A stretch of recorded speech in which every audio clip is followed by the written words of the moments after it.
The following program is an opinion program. The opinions expressed by the hosts and guests of this program are not the opinions of the management, staff, and advertisers of this station. Please direct all criticism, concern, and adulation to the hosts of this program.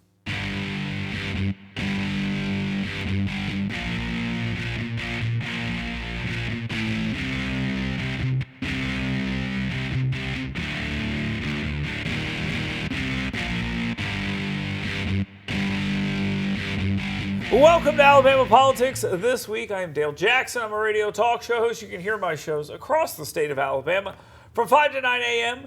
in Huntsville on WVNN, from 10 until 11 on Talk 99.5 in Birmingham, and News Radio 1440 in Montgomery. And then once again, from 3 until 4 on the UMP in North Alabama. Mecca Music is with us as always, and she is the CEO of 256today.com. Smart news for smart people, and we've got a lot to talk about today. Jay Town, one of the smarter people I know, a former U.S. attorney, will be with us. No offense, Mecca. He will be with us. We'll talk with him about court cases and other things involving politics. So let's go ahead and get right to it, folks. It is time for the 2-minute warning.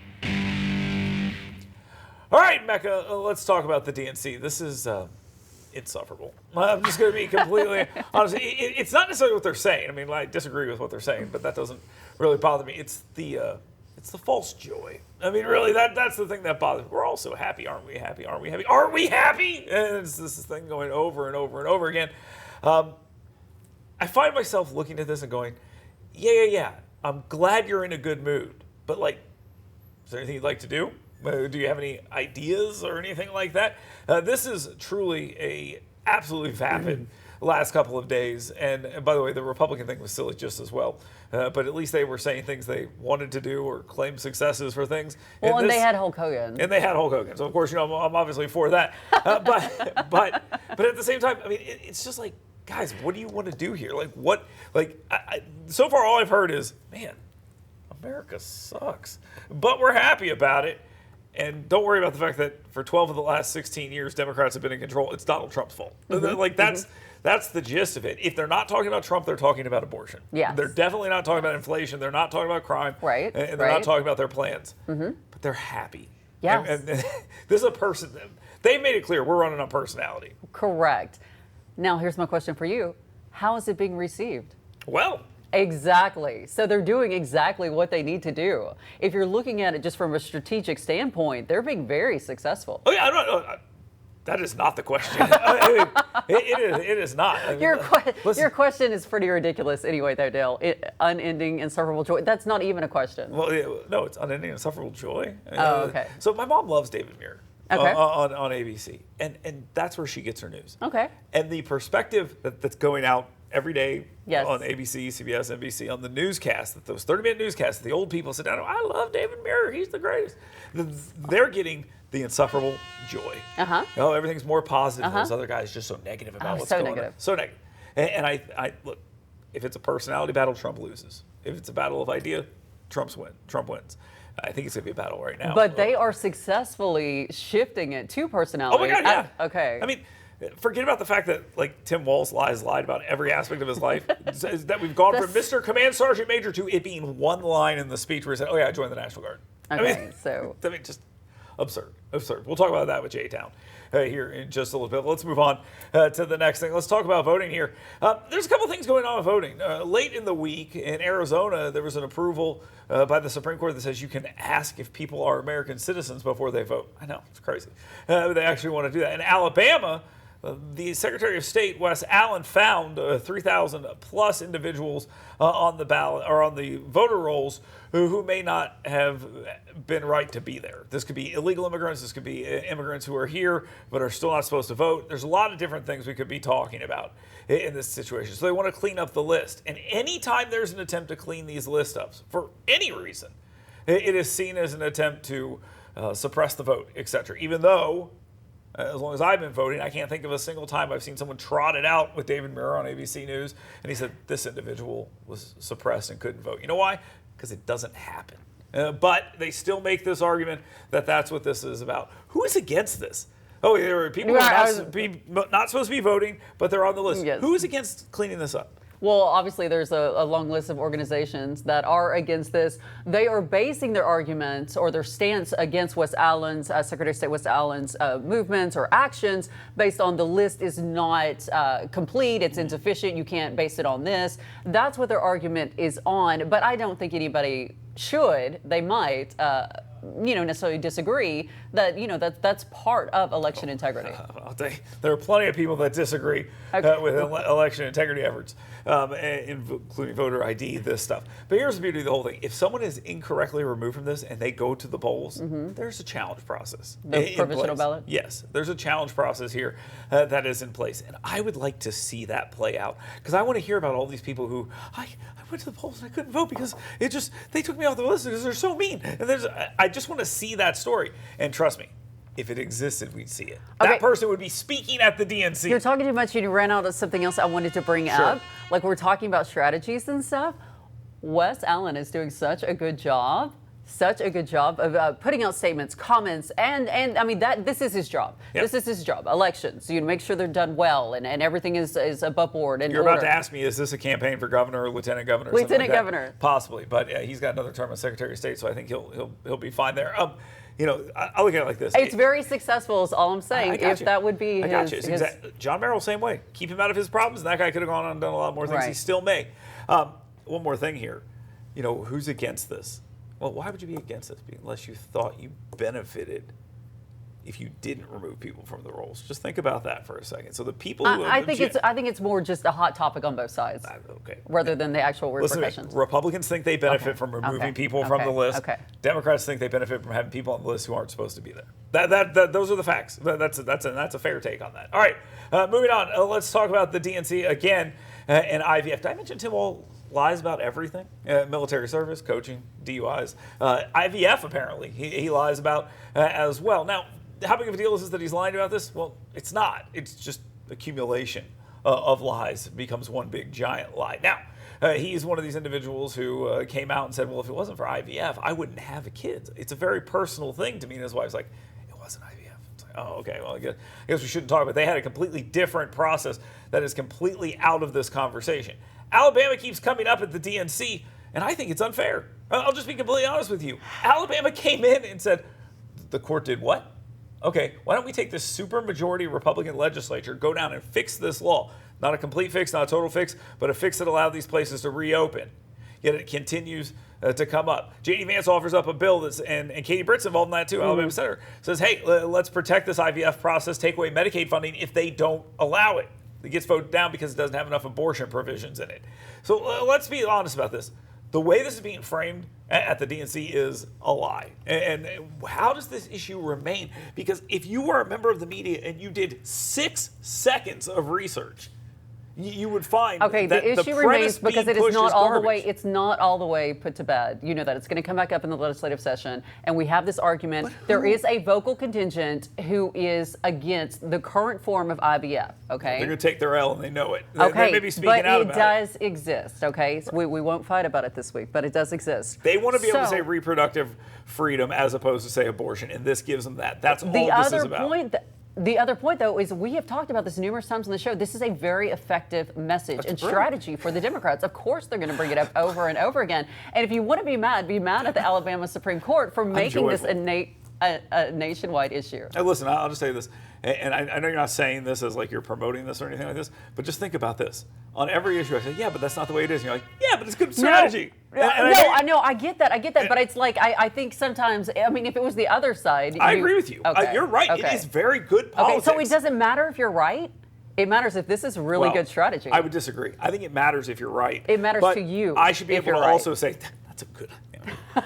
You robbed that bank really well. I mean, I don't agree with it, but that was impressive, and that's essentially. I understand your point, this is, yeah. But it doesn't matter if you're right because it's just a very effective messaging. By any means necessary is the gist of what you're saying, and that's an analysis, not a promotion of that. Okay. And I agree with that. I agree that that's exactly what's happening here. All right, moving on. Robert Kennedy Jr. Let's talk about this for a second. I said this from the very beginning. I feel kind of vindicated. I'll just be completely honest with you. I knew this from the very beginning. Everyone was like, oh, he's going to really hurt Joe Biden. I hear Sean Hannity and all these people talking like, stop promoting this guy. The only person who's going to hurt is Donald Trump. And if you want Donald Trump to win, Robert F. Kennedy need not be a thing. They helped him get on ballots everywhere. Democrats are trying to fight him, which was really stupid. And now Kennedy, and this was filmed before this happened, is getting ready to come on out and say, okay, I'm with Trump. I think this is a huge deal. If he's getting 5% nationally and 75% of those people or whatever go to Donald Trump, this is a game changer. A recent poll showed 47% are going to Trump, 23%, I believe it was, going to Kamala Harris. These Kennedy voters are actually Trump voters, outsiders. The only thing that makes them anti-Trump people would be the vaccine stuff. And now that he's out, I think they go right back to Trump. And I think this is huge. And Trump should cut a deal corrupt and evil as possible. Just win, like baby. Put him in the administration, Just, right. put Kennedy in the administration. No. Lie to him about putting him in the administration. He thinks he's brilliant. Yeah. He thinks he's brilliant. Yeah. I mean, just like we were saying before, who cares what the truth is? Okay. Just lie to the guy and tell him you'll put him in there. Yeah, sure. You'll be vice president. Why is that okay to lie now, but it wasn't okay earlier? I'm making a point that it's ridiculous. Go ahead and do it. I hate to bring this up, but another viewpoint, a perspective that you could take is aligning yourself with Kennedy doesn't necessarily help that whole weird label because let's be honest, it's gotten so weird with him. It has gotten so weird. Who are you talking about? Kennedy? Yeah. Kennedy's always been a weirdo. Yeah. But it got really wacky. Yeah. But again, you're not going to lose voters over this. Okay. Yeah, that's the thing. You're not going to lose voters. No, none of Trump's voters are like, Kennedy's on board. Well, I'm going to go vote for Kamala Harris. I would agree with that. And none of Kamala Harris voters are going to say, Kennedy's on board. Well, I'll just go over there and vote. I'm just saying, maybe you don't be trotting him out at the conferences. Because you're going for his supporters. And his supporters are his supporters. And you're taking him and saying, come on, we may not be best friends, but we can be friends. We are right now. Yeah. Well, they're just friends. We don't got to be best friends in order to get this done. And I think that's what it's about. And this is a great deal for Donald Trump to cut. Absolutely fantastic deal. Wonderful. It is. Classically say that. When we come back, J-Town will be with us right here on Alabama Politics this week. Want fun, safe, intelligent fitness programming? Want to build muscular strength, cardiovascular endurance, drastically improved range of motion and mobility, and learn proper nutrition to fuel your life with energy and emotional health? Well, come find out why Iron Tribe Fitness is ranked one of the top 5 fitness programs in America. Come find out why personal training and intentionally working on your current movement patterns individually is not only important, it's just another core value that separates Iron Tribe Fitness from other fitness facilities. To learn how to get your 2-week free pass, go to irontribefitness.com. Hey folks, Dale Jackson here for University Kia. This is my son Grant. He's a busy guy. Chess, piano, basketball, wrestling, baseball, you name it. There's probably some stuff that I missed that my wife will be mad about, but here's the thing. It's important to have reliable transportation. And my friends at University Kia, they take great care of me. I've been driving Sportages my entire life. My wife drives a Telluride now, and it is the perfect vehicle for the busy family. Folks, University Kia, let them take care of you like they've taken care of my family. That's University Kia. Learn more at universitykia.com. Tom, Grant and Dale Jackson sent you. You work hard to earn little escapes because doing your best means being your best. So let us help you discover your best at Premier Dental Spa. With our unique blend of cosmetic, dental, and spa-like aesthetic services, you'll leave feeling relaxed, refreshed, and renewed. Make sure the best you is here to stay and book your appointment online today at premierdentalspa.com.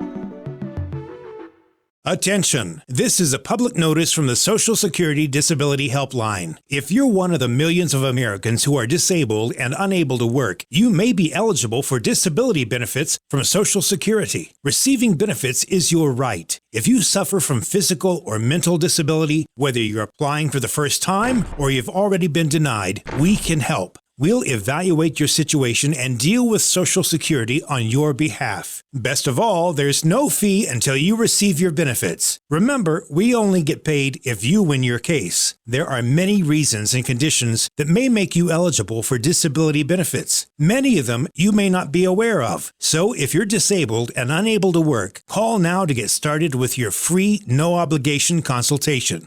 Call 877-744-0750. That's 877-744-0750. 877-744-0750. Well, welcome back to Alabama Politics. This week, I'm Dale Jackson. With me, as always, Mecca Music. And our guest this week is Jay Town. He is a former U.S. Attorney, Northern District of Alabama, appointed by Donald Trump. Let's start right there, Jay, and let's talk about this proposal, at least that the Trump lawyers have put forward, to say, yeah, we'll just wait till after the election to do this whole sentencing thing. We don't need to do all of this thing in New York. It's not a big deal. We'll handle that later.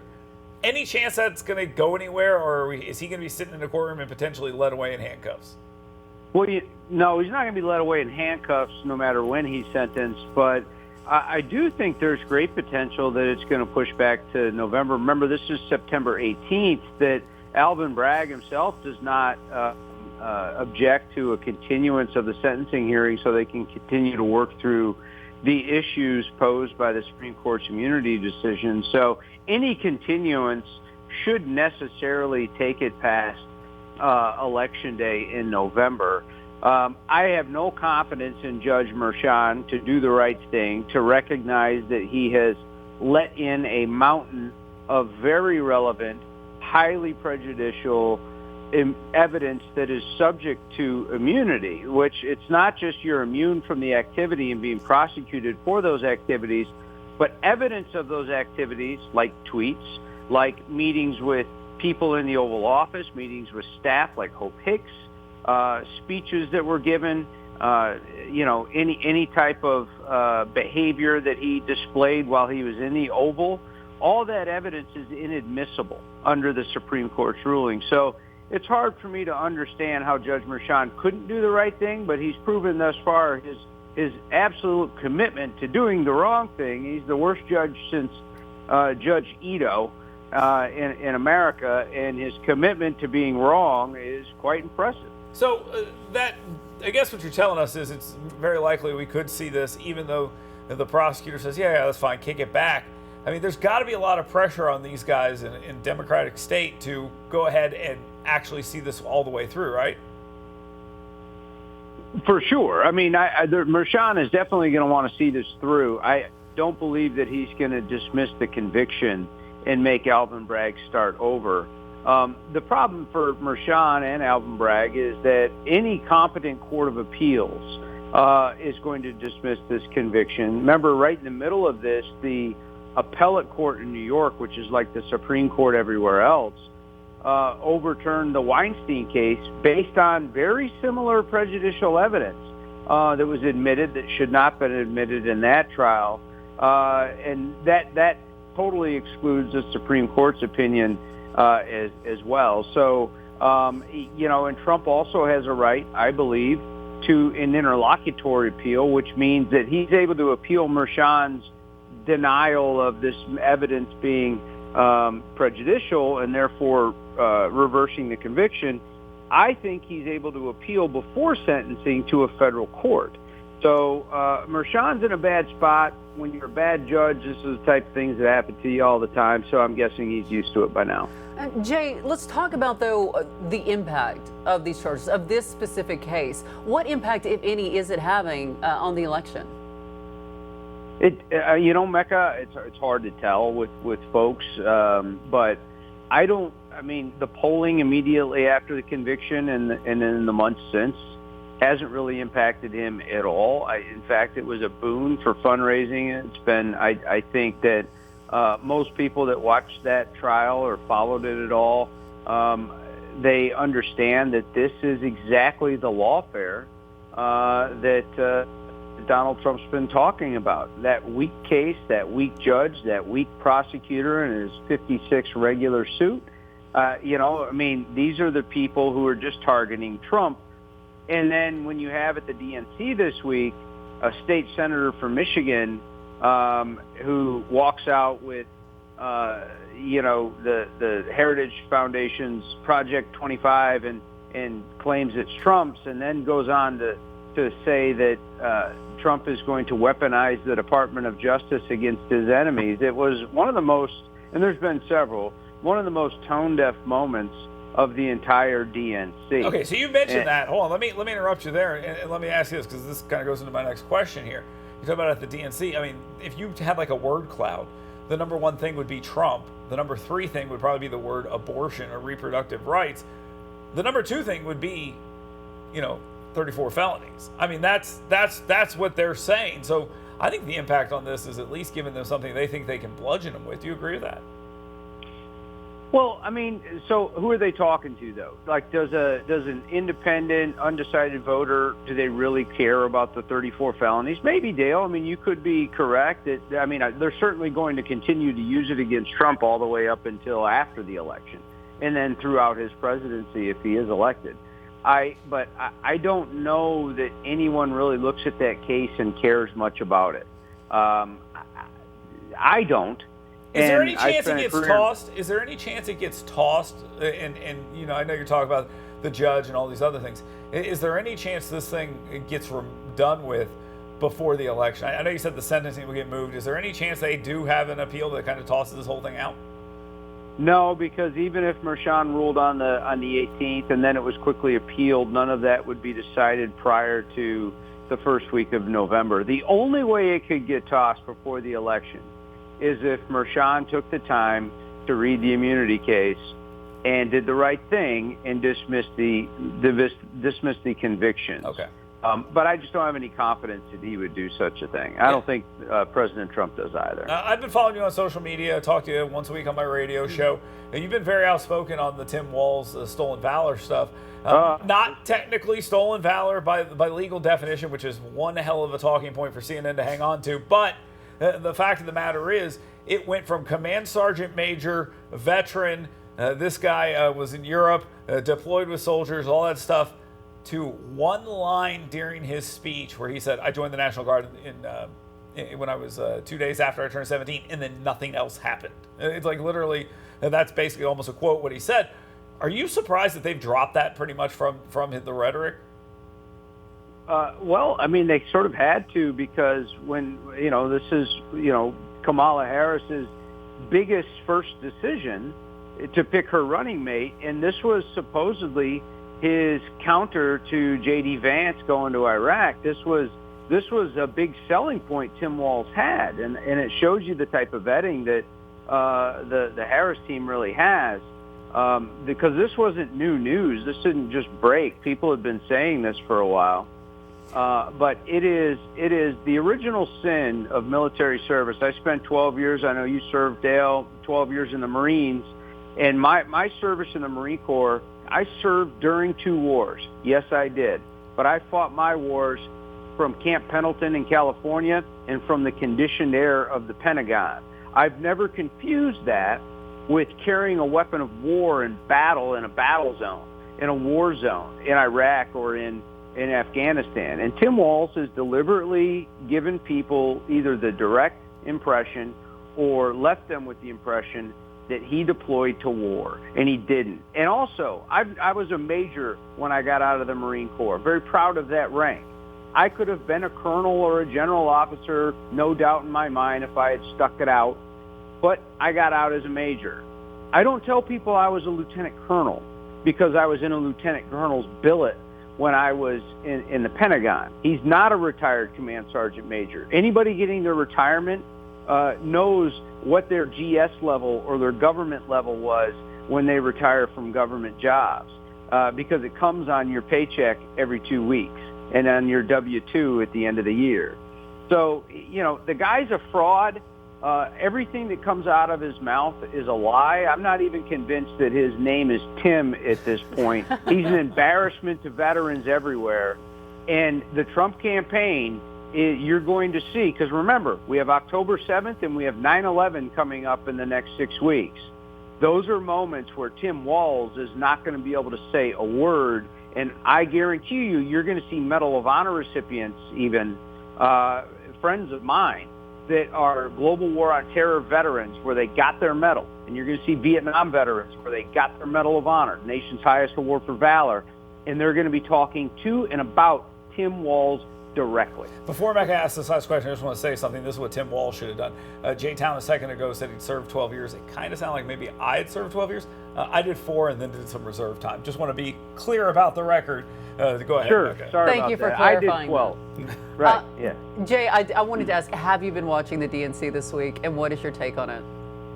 So Besides I have that. watched Yeah, I mean, I have really consumed the DNC through social media or what I see on the news. I can't get that negative at night, Mecca, and still fall asleep. And I've had too much at work this week. So, but look, Barack Obama gives a good speech. The guy's amazing, and that's great. But everything that he said about Kamala Harris, I'm not convinced he believes any of it. I just know he knew that Joe Biden was going to lose, and he pressed all the buttons he could to kick him out. I think that a lot, like Pete Buttigieg, talking about crime being low in America and crime has gone down. Dale, we've talked about this on your radio show. It's just a lie. It's just a fiction. You can't break records of crime and criminality in the United States and then reduce it by a few percentage points and then brag about it. You broke the record last year. It'd be like the football coach saying I had 11 losses out of 12 games last year, and then only having 10 this year, and saying, look, I've improved by 9%. It's just a fiction that is imperceivable, if not an absolute lie. There you go, Jay Town, former U.S. Attorney, Northern District of Alabama. We Thank you, appreciate Jay. him coming on the program. Mecca is on her way out, so the show is going to get so much better. Keep it locked right here. It's Alabama Politics This Week. You work hard to earn little escapes because doing your best means being your best. So let us help you discover your best at Premier Dental Spa. With our unique blend of cosmetic, dental, and spa-like aesthetic services, you'll leave feeling relaxed, refreshed, and renewed. Make sure the best you is here to stay and book your appointment online today at premierdentalspa.com. Hey folks, Dale Jackson here for University Kia, and this is my son Grant. He's a busy guy. Chess, piano, basketball, wrestling, baseball, you name it. There's probably some stuff that I missed that my wife will be mad about, but here's the thing. It's important to have reliable transportation. And my friends at University Kia, they take great care of me. I've been driving Sportages my entire life. My wife drives a Telluride now, and it is the perfect vehicle for the busy family. Folks, University Kia, let them take care of you like they've taken care of my family. That's University Kia. Learn more at universitykia.com. Tom Grant and Dale Jackson sent you. Want fun, safe, intelligent fitness programming? Want to build muscular strength, cardiovascular endurance, drastically improved range of motion and mobility, and learn proper nutrition to fuel your life with energy and emotional health? Well, come find out why Iron Tribe Fitness is ranked one of the top 5 fitness programs in America. Come find out why personal training and intentionally working on your current movement patterns individually is not only important, it's just another core value that separates Iron Tribe Fitness from other fitness facilities. To learn how to get your 2-week free pass, go to IronTribeFitness.com. Welcome back to Alabama Politics This Week. I am Dale Jackson. Thank you for being here. We're about to get into the parting shot, but before we do that, let me remind you, head on over to YellowhammerNews.com. Sign up for my email blast, the 7 things you should be talking about today. And every single day, Monday through Friday, you'll get an email from me that tells you everything that's going on, all 7 things. So you can get that, the 7 things you should be talking about today at YellowhammerNews.com. Right now, though, let's go ahead and get to that parting shot. My party shot this week is directed at all the people who are very excited about the idea that the job numbers are completely falling apart and that they have come down almost 818,000. Now, I'm telling you, at the end of this, here's what's going to happen. They're going to claim that they have slowed the economy effectively. It's no longer overheating, and they can lower interest rates. And just as Jay Town had said during the segment we had him on, it's like going out and letting crime go wild and then bringing it down a little bit and taking credit for it. You watch. They're going to make the argument that they lowered interest rates, and that's going to be one of the reasons why they should be put back into office, that being the Biden-Harris regime, as you know, Harris and Walls. But that's what's going to happen, and they're going to say, we did this. We did this. And yeah, they're partially right. They got the numbers wrong to the tune of almost a million, and everyone knew this as it was going on. Everybody knew this, but there's another jobs number that I don't think people are really paying attention to. Since the recovery started, there have been a total of, I believe, 2 million jobs created, 1.3 million jobs created, and 1.2 million jobs lost by native-born Americans. So do the math there and look at where we're actually at and all of this, and the numbers are a little bit different than what we're hearing. So just FYI, pay attention to what's actually going on here, not what you're being told. Then they come back 8 months later and tell you, oh, we got that completely wrong. Thank you very much for being here. Thank you very much for watching Alabama Politics this week, and we'll be back next week.